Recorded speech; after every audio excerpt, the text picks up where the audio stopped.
Well, hello, everybody. This is Rabbi Dan Levin, and this is Essential Questions.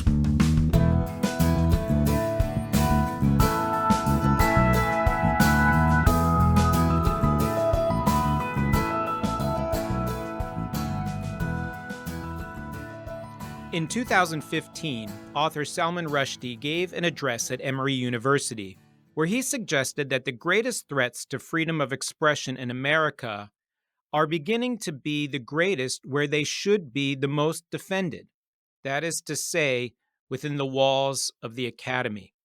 The last 10 years have been a great paradox for Jews on campus. On the one hand, never before in history has there been more in place on campus to celebrate Jewish life. Many universities not only host a chapter of Hillel, an independent center for Jewish life on campus, but also a chapter of Chabad and other Jewish organizations seeking to inspire Jewish college students to explore their Jewish identities. It's hard to find a major college or university without a Jewish studies department or an opportunity for a Jewish studies major or minor. Birthright Israel has brought thousands upon thousands of college students to enjoy time in Israel, offering inspiring students to remain for a summer internship or other opportunity to engage with Israel. But at the same time, university and college campuses are not easy spaces for Jews. The rise in pro-Palestinian organizations such as Students for Justice in Palestine and efforts at BDS, boycott, divestment, and sanctions directed at Israel, claiming Israel is a racist, white supremacist, apartheid regime grounded in settler colonialism, has infiltrated aspects of the academy as a new orthodoxy. When students raise the questions of anti-Semitism, they are often accused of weaponizing anti-Semitism as a tool of oppression. Speakers that have any attachment to Israel are sometimes shouted down or demonized, even if their topic has nothing to do with political Zionism or the Palestinian-Israeli conflict. The challenges Jewish students have faced have only grown exponentially more complicated since the Hamas invasion and massacres of October 7, 2023. Campuses across the country and the world found themselves embroiled with protest movements and encampments, some creating spaces in which Jews were forced to deny their Zionism to gain entry. University presidents have had to come before Congress to explain how their universities were protecting Jewish students. Some have lost their jobs. And in the last few months since the second Trump administration, many universities have seen millions of dollars in federal grants canceled, purportedly due to their stances on Palestine and their ineffectiveness in protecting Jewish students from anti-Semitism. But what is it really like for Jewish students on campus today? And that's the question that I am so grateful we'll have a chance to explore. And we're going to have three wonderful guests who are here with us. The first is Maya Harpaz, who is a senior at the University of Pennsylvania, studying politics, philosophy, and economics. She led a student response to a pro-Palestinian writers' conference that turned into an anti-Zionist exposition when she was a student a few years ago, and then worked with the administration after October 7th, and we'll get a chance to hear her story. Also joining us are two Hillel professionals, Rabbi Jonah Zinn, director of Hillel at the University of Florida, and Rabbi Andrea Steinberger, who is the senior rabbi at the University of Wisconsin's Hillel, both of whom are extraordinary campus leaders and have done remarkable work supporting the Jewish community on campus for many, many years, especially since October the 7th. I'm so grateful for the three of you being with us today. Thank you. We're glad to be here. Okay. So first, Maya, tell us a little bit about what did you do when your parents dropped you off at the University of Pennsylvania as a freshman, and I'm sure they said something to the effect of, please go find the Jewish community. So how did you get involved with Jewish life at Penn? Yeah, for sure. So, a big part of my college decision-making process was definitely the Jewish community, the size of it, how active it was, and in choosing my school, Penn definitely fit those criteria. So, I came to Penn not thinking I would be like as involved as I am now, but definitely came because I knew it was a safe place for Jews. But then I got involved with my Hillel through the first year leadership board, which is an opportunity for freshmen to have an older mentor at our Hillel, and really just fell in love with the organization and what it stands for and what it does. And from there, got involved with our pro-Israel club called PIPAC, which is the Penn Israel Public Affairs Committee. And being that I'm also very interested in public policy and my majors is centered around that, I really fell in love with the idea that you as a student could have a voice in Congress and lobby for different pro-Israel legislation, bills to support Jewish life on campus, and became the president of that club and also worked for APAC for a summer in the policy department. So my parents were obviously thrilled at this, but it Yes, was they mainly were. coming from mainly coming from a place of this is my interest in policy, not so much in that I need to protect my Jewish identity on campus. Then my junior year, I was serving then as the Israel chair on our Hillel executive board when we found out about this Palestinian Writers Festival, which you mentioned. And the point of this conference was supposed to be a literature festival for Palestinian writers. However, there were many well-known anti-Semites that were invited to speak at this conference, the most prominent one being Roger Waters, who is not a Palestinian, not connected to this issue, and infamously has dressed in Nazi costumes at his concerts, among many other very anti-Semitic things. He's a proud supporter of BDS and a very, very vocal anti-Israel voice. So this definitely was concerning also because this conference was happening over the Yom Kippur weekend. So there wasn't really an opportunity for the Jewish community to even attend this conference out of interest or out of just to see what it was all about. And it definitely felt very targeted. So I, as the Israel chair, organized a lot of meetings with the administration to sort of address our concerns, not in a way to get the conference canceled by any means, but to address our concerns about specific speakers that were invited to speak and see if there was anything we could do about that, because having known anti-Semites walk around our campus on Yom Kippur was definitely not a comforting feeling. Our services were happening pretty much 100 feet away from in a different building. So we organized a bunch of different meetings with the administration to figure out how this happened, why it happened, because it was also being organized by groups outside of Penn. And then a week and a half later, 2 weeks later, October 7th happened, and Penn just sort of blew up into something that was totally unrecognizable to what I was discussing before about a place that I came because of the Jewish community, because it was a sizable and safe environment. And pretty much a few days after October 7th, there were huge rallies and protests in Philly and on Penn's campus celebrating October 7th, celebrating the violence and the sexual assault and the murder and the kidnapping of innocent people. Obviously, that sort of just blew the conference out of the water, but it was definitely a very scary trend and theme that we saw this conference happen, and then people on our campus be happy that a terrorist attack happens and the largest killing of the Jews since the Holocaust. We were pretty much already had meetings scheduled with the president of the school, with the administration, to talk about Palestinian rights. And then the conversation totally switched to October 7th. And I was very involved, as you mentioned before, in those conversations, and then served on the task force, the Penn Anti-Semitism Task Force, throughout the year. So prior to your junior year, Maya, talk about what it was like to be a Jew at Penn. Were these issues of consequence or concern? Was there ever a question about what it was like to be sort of open as a Jewish or a Zionist person in public? What was it like those first 2 years while you were on campus? My first 2 years were very quiet. Penn was an extremely apolitical place. My involvement with Hillel and PIPAC was sort of like the thing I did on the side. It was not very, we weren't very vocal on campus. We would go to DC, we would do our thing, and then we would come back, and we would have events at Hillel and do tabling sometimes, but it was never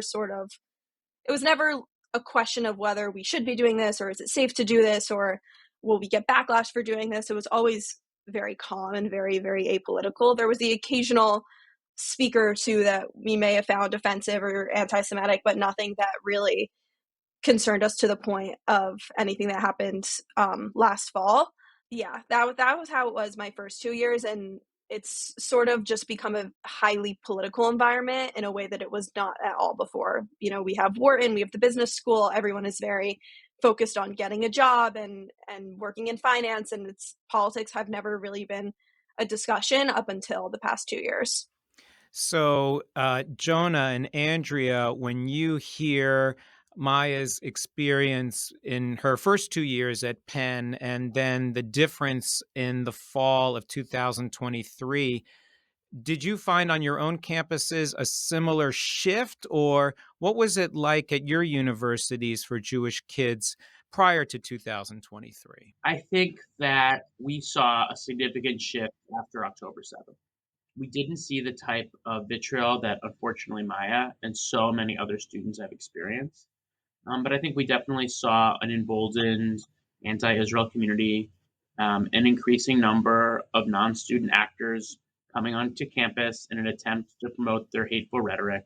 And, maybe equally importantly, we saw Jewish students increasingly concerned about their ability to express their Jewish identity publicly.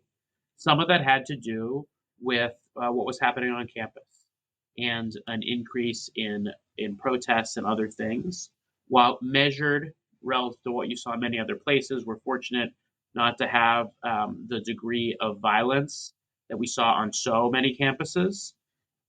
We did observe, I think, a very significant shift in the way Jewish students experienced the world. And some of that had to do with what was going on campus at the University of Florida.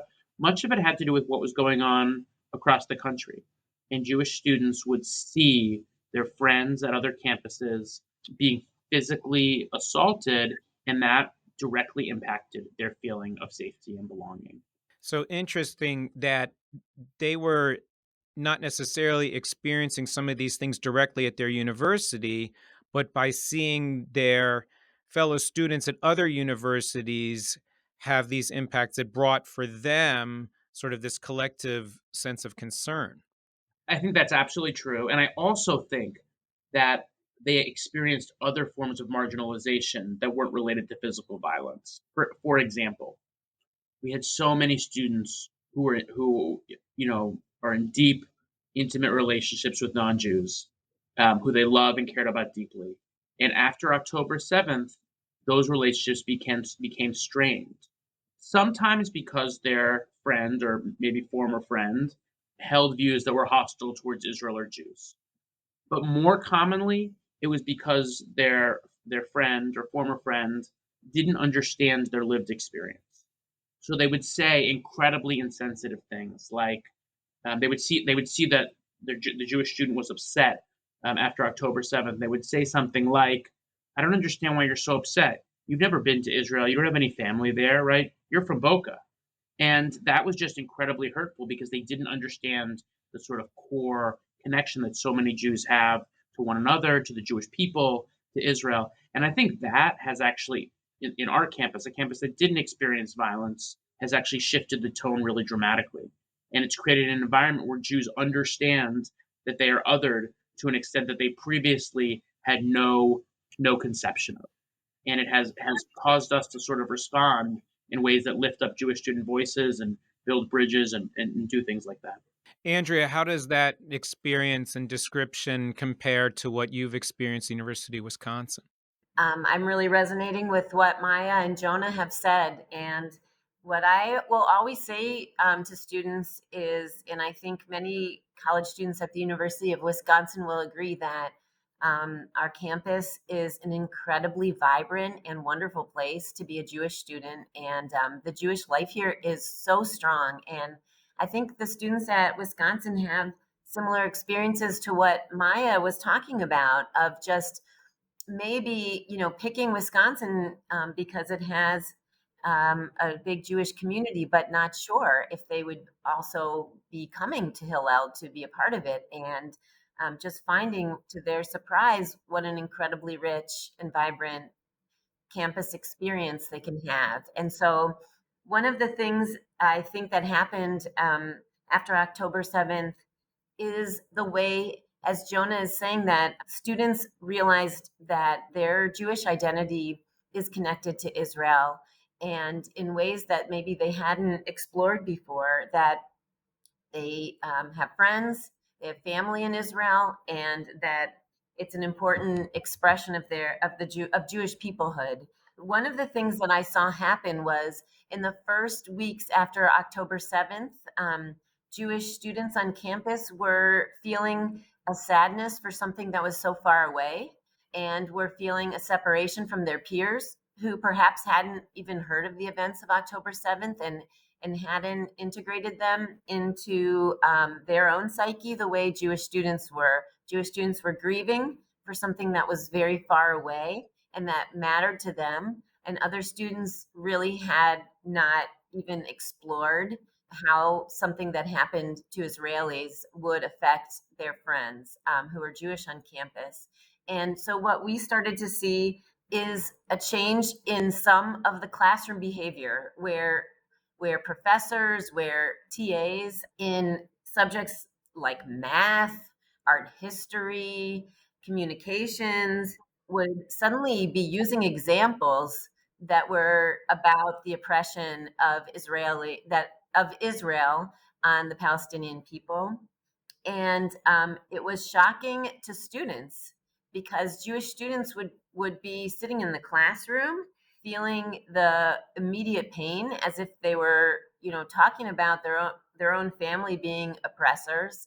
And it was a disconnect for the TAs and the professors who assumed that Wisconsin students would feel a real upset and distaste for what Israel was doing. And so they were not taking into account that there were Jewish students in the classroom who were horrified at the kind of casual ways that their professor or their TA were talking about the Israel's oppression of Palestinians in a way that they assumed all would be in agreement with. So, Maya, I'm just curious to know, did you experience some of those kinds of disruptions in your relationships with your fellow students or friends when you were at Penn? Anyone sort of question, Maya, why is this so upsetting to you? What was your experience like after October 7th?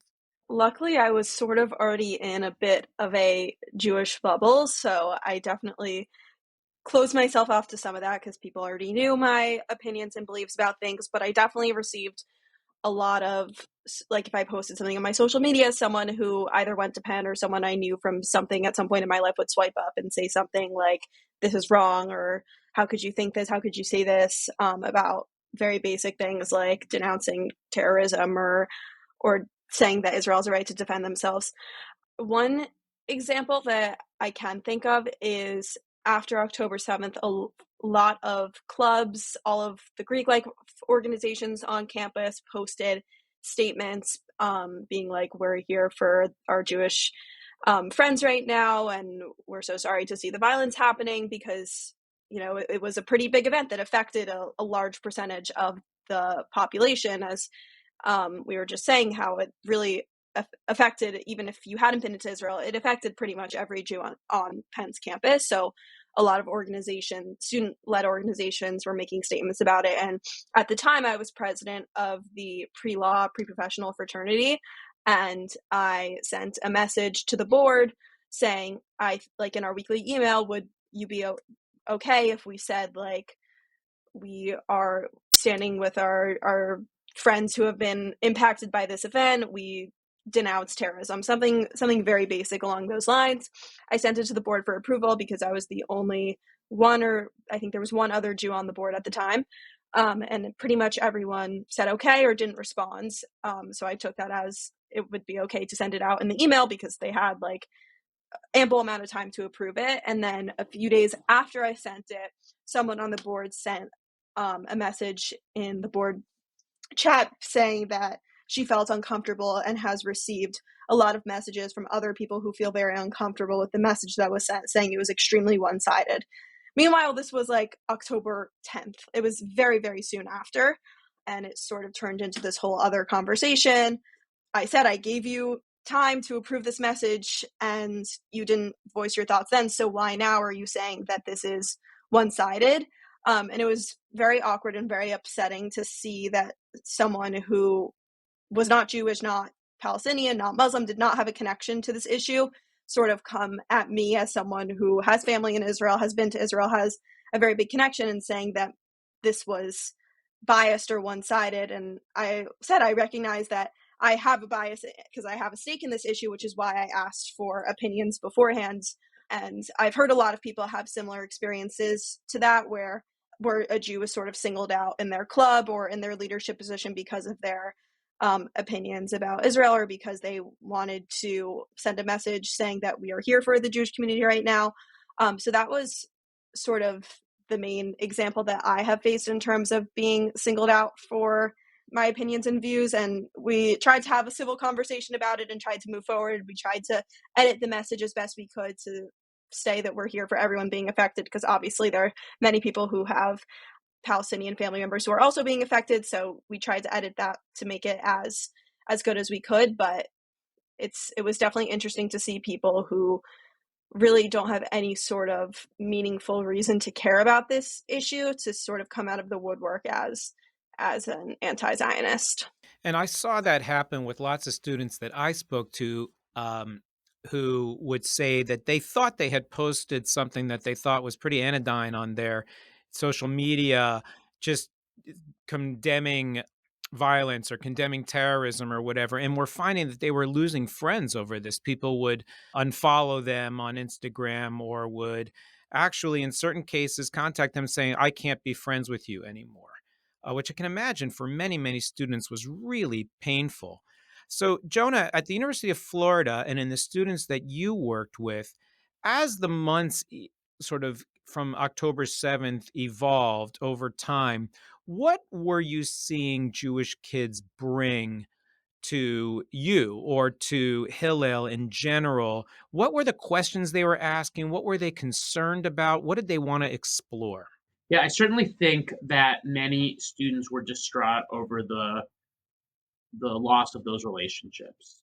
So there was a major focus we saw was helping sort of support students through that process, which was very painful, right? You thought you were oftentimes in deep personal relationship with someone, and then all of a sudden you find out they were someone totally different than you realized.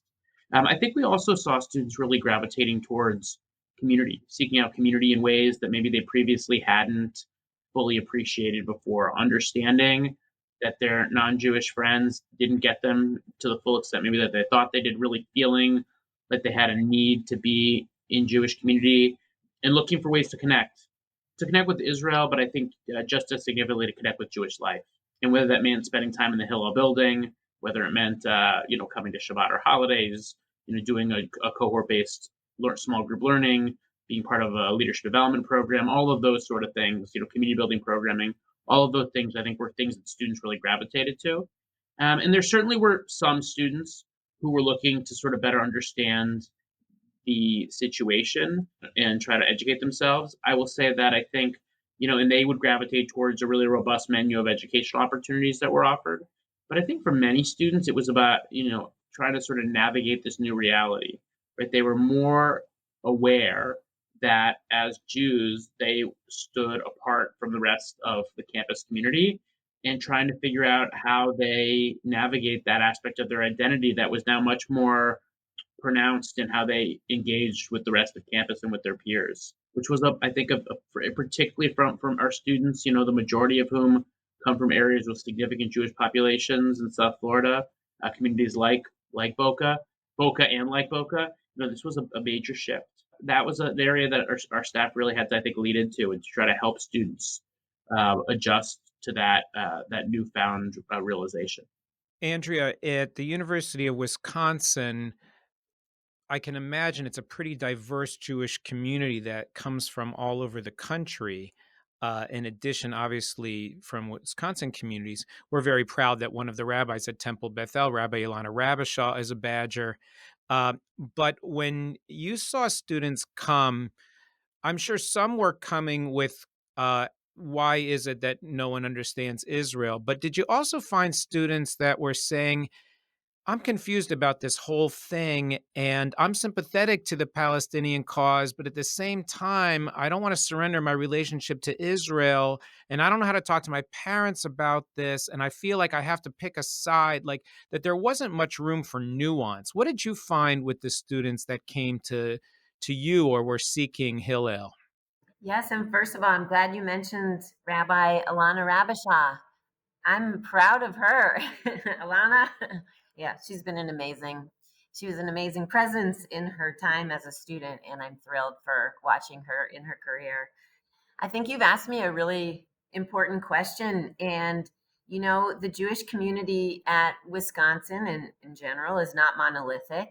And that is one of the things that I'm very proud of. I serve all students, and I serve students no matter their religious identity or their feelings about the existence of God or about gender or American politics or Israel. And I think that was one of the things that I experienced last year is truly the diversity within the Jewish community, and that I, as a rabbi, wanted to be open hearted to the experience of the student I was talking to. And it was challenging for me at times as I listened to students and realized that even in a group of students, that there were a variety of views, and I wanted to help them navigate that.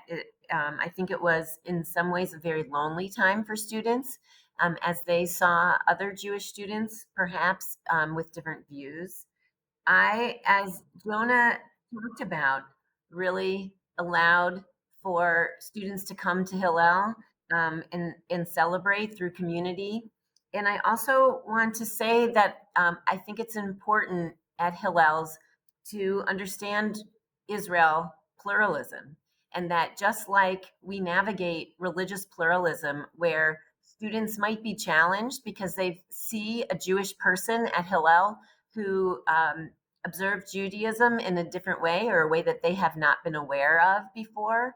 Hillel is a place that holds space for religious pluralism. And we also work hard to hold space for Israel pluralism, which means that as we hold on to the nuance and we treasure the students regardless of their views, and we ask questions about what students want to see, so that over the course of a day, a week, a semester, a year, we will hold conversations that may sound different, and that a student may come to and say, oh, this one is not for me.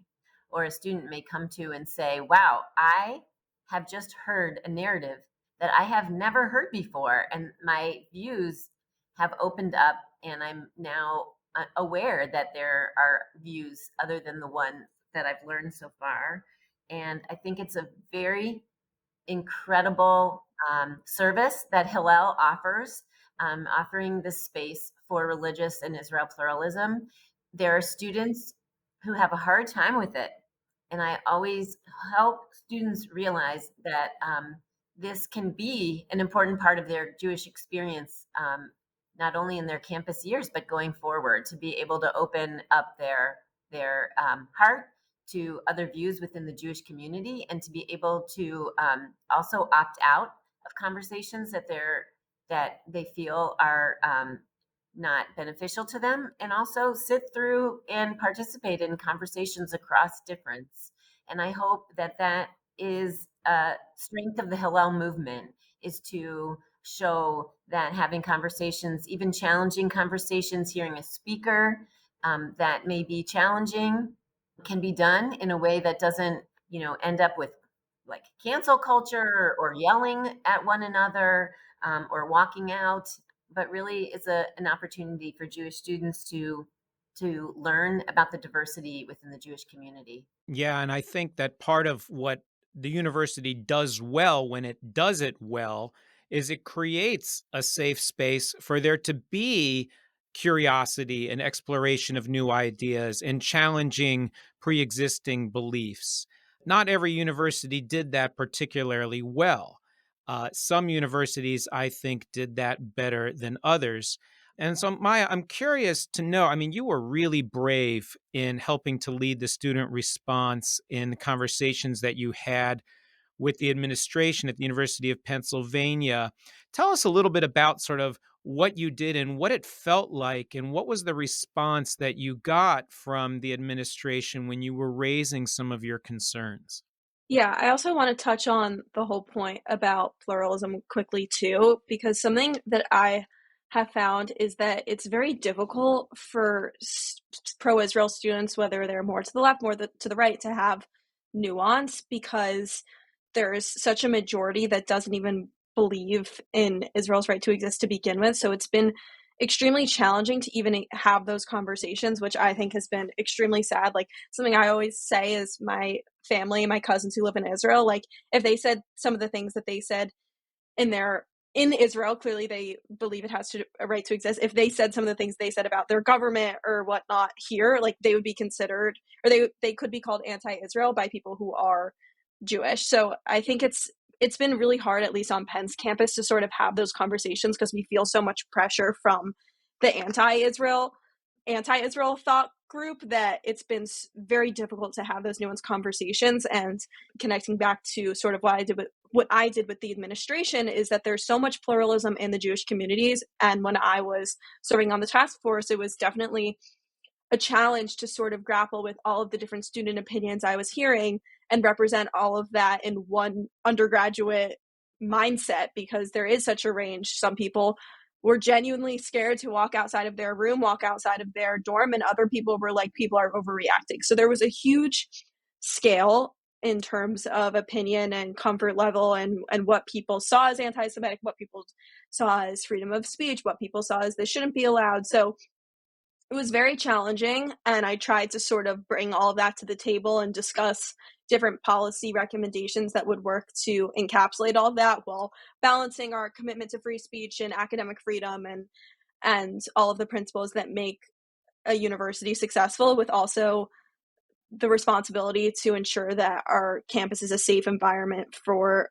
all students, for any minority group, and make sure that there's still an ability to have a free exchange of ideas. So it was definitely challenging, but I think the reason that I was chosen to be this representative is because I was able to sort of grapple with all of that and not just put my opinion and what I think is right forward, and really talk to students and get the full spectrum of ideas. Even those who have very, very different views on Israel than me. Like they're still a part of our Jewish community, and it was still important that those voices were heard and taken into consideration when making policy recommendations.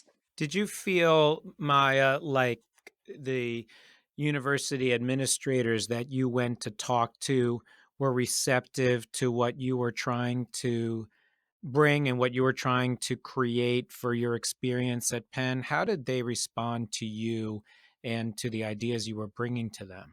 I think that at the beginning it was definitely difficult because we were basically strangers that were like sending emails saying like, we want to talk to you, or concerns. But I think now that we've sort of cultivated relationships with administrators, it's become a lot easier to sort of voice our opinions and come from a place of wanting our campus to succeed to its best ability, and not coming from a place of we want you to do this and we want you to do that and we're right and you're wrong, and sort of in an attacking matter, which I think a lot of students have done and it hasn't been as successful. I think coming from a place of relationship building and wanting to work together has been a lot more successful. I think we've seen that a lot this year. We currently have temporary free speech guidelines, which have made it so that obviously encampments aren't allowed, unregistered protests are not allowed, and it's prevented a lot of activity from coming into our actual campus, although there's still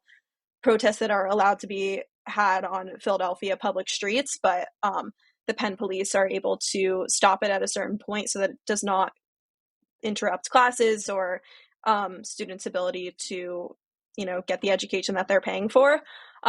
Obviously, there's still issues with that, but I think that we've been able to make a lot of progress in that regard. And there's currently an initiative to revisit and potentially edit our open expression guidelines because they haven't been updated. And many, many years, and there's a lot of issues with it as is. So we have a focus group doing that, and that'll hopefully also help fix some of the problems that we've been seeing. And that's really a direct result of a lot of student input and our anti-Semitism task force.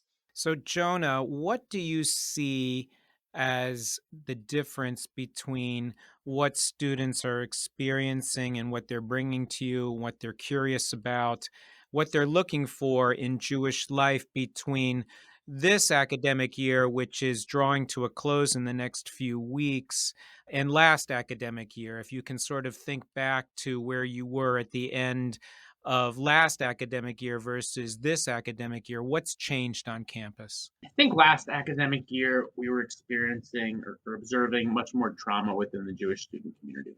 And I think that while that continues, and the grief and the pain is still very much there for many students, I think generally speaking, students have moved to a place where they're trying to understand how they move forward as Jews in a post October 7th world. And we recognize that we have, tremendous privilege of being able to sort of begin that process of moving forward.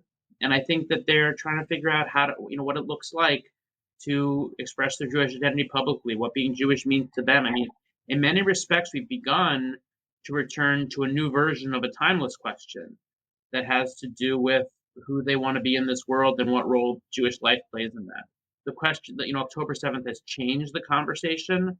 But I think for us, we're starting to see very much a return to that sort of age-old dialogue about Jewish identity and the role it plays in the lives of in the lives of our students. Jonah, I was struck by what you shared. Just thinking a little bit about uh, hearing what students from our congregation are experiencing on campus. A lot of students told me that in the aftermath of October 7th in the last few years, they've gotten a lot more curious about their Judaism, not just about Zionism and not just about Israel, but like what makes me Jewish and why do I care? And that sort of sense where they felt a little othered or a little outside kind of pushed them to say, hey, you know what? Maybe I'll take a Jewish studies class, or maybe I'm going to explore this. Are you seeing an uptick in students who are more curious about their Judaism than you've seen in other years? Yeah, absolutely. I think we certainly have. I mean, to give you a sort of an example, our we have this 8-week program called the Jewish Learning Fellowship. Students sign up; they're part of a cohort. They explore big ideas and really life's big questions through the lens of Jewish text. And we've seen record enrollment in that this year. Um, we've seen a similar interest in our first year leadership development program. Students want to explore their Jewish identity. And the other thing that we're seeing huge interest around is around wanting to be joyful and public in their expressions of Jewish identity, right? I think students want to be part of a community that is proud and vibrant and engaged. And whether that means, participating in Shabbat and holidays or going to Israel or wearing Jewishly identifiable clothing publicly, like they want to be expressing their Jewish identity in ways that are affirmative and celebratory and joyful. And that's something that I think students are much more intentional about this year than maybe they had been in a before October 7th. Andrea, you were speaking before about the experience that you see in Jews. Are you seeing Jews that are worried about expressing their Jewish identities openly, or are they feeling more proud in how they express their identities? At the University of Wisconsin, sort of how have Jews sort of evolved in their own sense of place on campus? Thank you so much. I think it's a really important question. Yes, I do see more courage of Jewish students who are wearing more physically identifying images, whether it's a kippah, whether it's a necklace of Star of David, something that will make them recognizable as Jewish people in their classrooms, in their student groups, in their sorority or fraternity. I think that Jewish students who didn't think much about their identity before are now experiencing and exploring how they can be Jewish out in the world. And I heard Jonah say, that, Jewish learning has become even more popular. And I would agree. Jewish students are taking more Jewish studies classes. They're experiencing in the university new Jewish learning and exploring their own identities. And of course, at Hillel, there are our Passover celebrations, Hanukkah, Shabbat are bigger, and we are really emphasizing in the Hillel building more joy, less oi, and helping Jewish students realize that the exploration of Judaism and participation in Jewish life can be a very deeply meaningful experience throughout one's lifetime. And that only focusing on the oi as a Jew is not what Judaism is about. It's about coming together and leading a meaningful life because you're a Jewish person. So, Maya, as someone who's getting ready to graduate and head off into your next chapter, what advice would you give, A, to students who are getting ready to go onto campus next fall, and also to their parents as they get ready to send their kids off onto campus? Given your experience, not only at Penn, but in your study abroad program, what advice would you give to have the best Jewish experience possible on campus? To have the best Jewish experience on campus, I would obviously say go to Hillel, go to Chabad, go to any sort of Jewish programming that you have your first year. Our Hillel has an amazing program called our pre-orientation for our freshmen. And this year we almost doubled it in size because so many freshmen were so excited to be a part of Jewish life and start their college experience with a Jewish program. So I would definitely recommend that. It's a great, most campuses have it, I believe, and it's such an amazing way to sort of meet the Jewish community before you even step onto your campus and have sort of a foundation. And then from there, you can go out and branch out and meet all sorts of different types of people, which is what college is all about. But to have that foundation before you even start classes, have your actual school orientation is a really powerful experience. And I think gives people a lot more comfort when they get to school because they've already met people and they know the Hillel staff that they can rely on.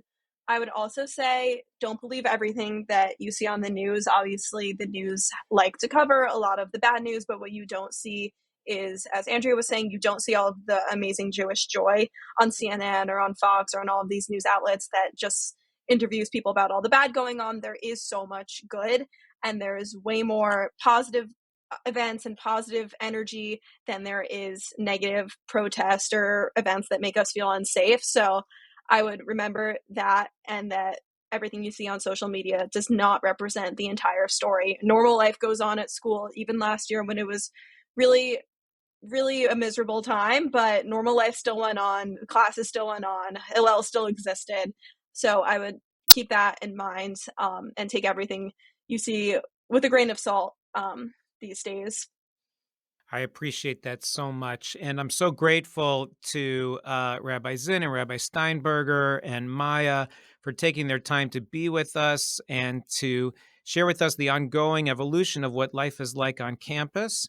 And I'm hopeful that all of our listeners recognize that when your students arrive on campus, that Hillel's and other Jewish organizations like Chabad are safe spaces for them to explore their own Jewish identities and to feel that sense of home away from home, to know that there are loving and caring professionals that are there to help nurture their explorations, and also to not be afraid to come in with curiosity and to realize that the whole purpose of a university education is not to confirm what you think you already know or just to build some professional skills so you can get out there and get a job, but it's a place where you can challenge what you think you know and that you can grow from those challenges and those difficult conversations and those new lessons that you may learn so that you have not only a stronger sense of your understanding of your place in the world, but your stronger understanding of your place in the world as a Jew or whoever it is that you find yourself to be. So thank you to the three of you very, very much, and we wish you all lots of success in all of the work that you do. The Essential Questions podcast has been made possible by the Temple Beth El Jewish Ideas Incubator, committed to creativity and innovation in modern Jewish life. Many thanks to our production team. You can find this podcast on Apple Music, Spotify, and the Podbean app, as well as on Temple Beth El's website, tbeboca.org/essential questions. Share this podcast with your friends. Rate us on Apple Podcast or Spotify to spread the word. And we want to know, what are your essential questions? Let us know by emailing us at eq@tbeboca.org. I'm Rabbi Dan Levin, and thanks for listening to the Essential Questions podcast.